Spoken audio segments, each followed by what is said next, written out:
ಸಿಗಬೇಕು ಅನ್ನೋದು ಉದ್ದೇಶದಿಂದ ಇದನ್ನ ಪ್ರಸ್ತಾವನೆ ಮಾಡಿದ್ದಾರೆ. ನಾನು ಈ ಸಂದರ್ಭದಲ್ಲಿ ಹೇಳೋದಿಷ್ಟೇ, ನನಗೆ ಆಸ್ಪತ್ರೆ ಕೊಡಿ, ಡಾಕ್ಟರ್ ಕೊಡಿ ಅಂತ ನಾನು ಕೇಳಲ್ಲ. ಈ ರಾಜ್ಯ ಸರ್ಕಾರ ಆರೋಗ್ಯ ಕಾಯಿಲೆ ಬರ್ದಂಗೆ ಮನುಷ್ಯನಿಗೆ ಏನ್ ಮಾಡಬೇಕು ಅನ್ನೋದು ನಾನು ಹೇಳ್ತೀನಿ. ಮಾನ್ಯ ಸಭಾಧ್ಯಕ್ಷರೇ, ಊಟ ಬಲ್ಲವನಿಗೆ ರೋಗವಿಲ್ಲ, ಮಾತು ಬಲ್ಲವನಿಗೆ ಜಗಳವಿಲ್ಲ ಅಂತ ಹೇಳ್ತಾರೆ. ಅಂದ್ರೆ ಈ ಆರೋಗ್ಯ, ಈ ಕರ್ನಾಟಕದ ಆರೋಗ್ಯದ ಪರಿಸ್ಥಿತಿ ಇವತ್ತು ಹೇಗಿದೆ ಅಂದ್ರೆ ಮಾನ್ಯ ಸಭಾಧ್ಯಕ್ಷರೇ, ಯಾವುದೇ ಆಸ್ಪತ್ರೆಗೆ ಹೋದ್ರೆ ಸಾವಿರಾರು ಜನ ತುಂಬಿ ತುಳುಕ್ತಾ ಇರ್ತದೆ. ಇದಕ್ಕೆ ಕಾರಣ ಏನು ಅಂತ ಕಂಡುಹಿಡಿಬೇಕು ಸರ್ಕಾರ. ಬರೀ ಡಾಕ್ಟರ್ ಕೊಡೋದು, ನರ್ಸ್ ಕೊಡೋದು, ಅನಸ್ಥೀಶಿಯಾದೊಂದು ತರೋದು, ಸರ್ಜರಿ ಮಾಡೋದು ಮುಖ್ಯ ಅಲ್ಲ.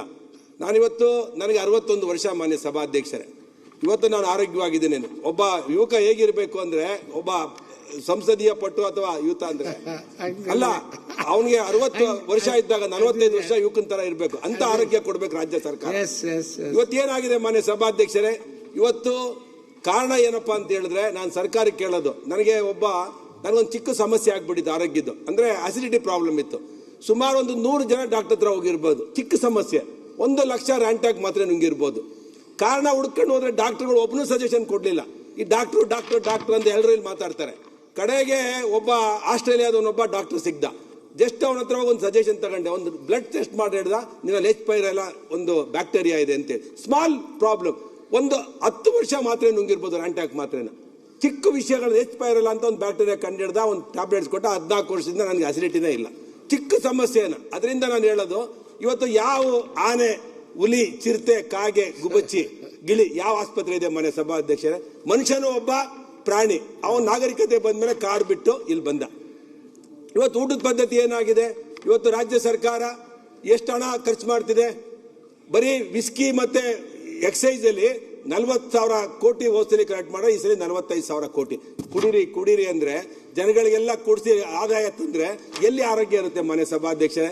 ನಮ್ಮ ಅಶೋಕ್ ಅವರು ಒಂದು ತಂದ್ರು, ಡಾಕ್ಟರ್ ಅಶ್ವಥ್ ನಾರಾಯಣ್ ತಂದ್ರು, ತರಕಾರಿ, ಕೊಚ್ಚೆ ನೀರಲ್ಲಿ ತರಕಾರಿ ಬೆಳೆದವರಲ್ಲಿ ಲೆಡ್ಡು ಮತ್ತೆ ಇದೆಲ್ಲ ಸೇರ್ಕೊಂಡು, ವಿಷಕಾರಿ ಸೇರ್ಕೊಂಡು ಮನುಷ್ಯನಿಗೆ ಕಾಯಿಲೆ ಬಂತಂತ. ಒಂದು ಕಡೆ ಸರ್ಕಾರ ಎಂಡ ಕೊಡಿಸುತ್ತೆ, ಒಂದ್ ಕಡೆ ಕೊಚ್ಚೆ ನೀರು ಕೊಟ್ಟು ತರಕಾರಿ ಬೆಳೆಸ ತಿನ್ನಿ ಅಂತ ಹೇಳುತ್ತೆ, ಡಾಕ್ಟರ್ಗಳು ಕೊಡಿ ಅಂತ. ಜನಗಳ ಕಾಯಿಲೆ ಬಂದ್ಮೇಲೆ 100 ವರ್ಷ ಬದುಕ್ತಿದ್ದ ನಮ್ಮ ತಾತ 100 ವರ್ಷ ಬದುಕಿದ. ನಮ್ಮಪ್ಪ 88 ವರ್ಷ ಬದುಕಿದ್ರು. ನಮ್ಮ ತಾಯಿ 80 ವರ್ಷ ಬದುಕಿದ್ಲು. ಇವತ್ತು ರೇಟ್ ಎಷ್ಟಿದೆ? ಯಾವ ಆಸ್ಪತ್ರೆ ಇತ್ತು ಅವತ್ತು? ಯಾರು? ನಾನು ಕೂಡ ಇವತ್ತೆಲ್ಲ ಸಿಸರಿನ್.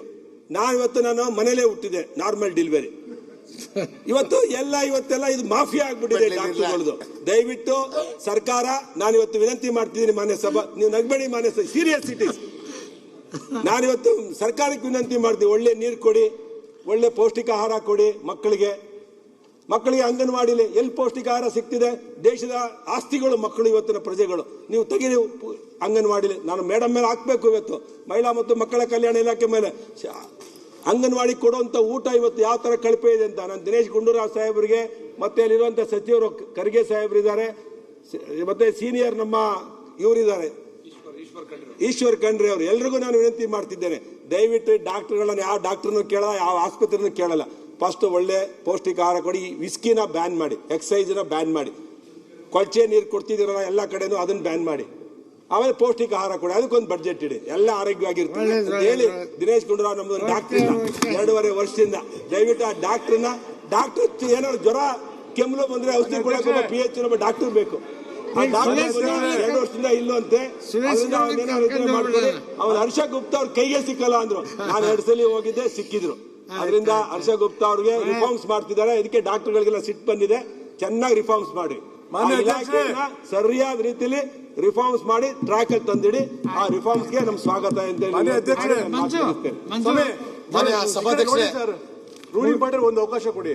ಮಾನ್ಯ ಸಭಾಧ್ಯಕ್ಷ, ಆರೋಗ್ಯ ಸಚಿವರಿಗೆ ನಾನು ಮಲೆನಾಡು ಭಾಗದ ಶಾಸಕನಾಗಿ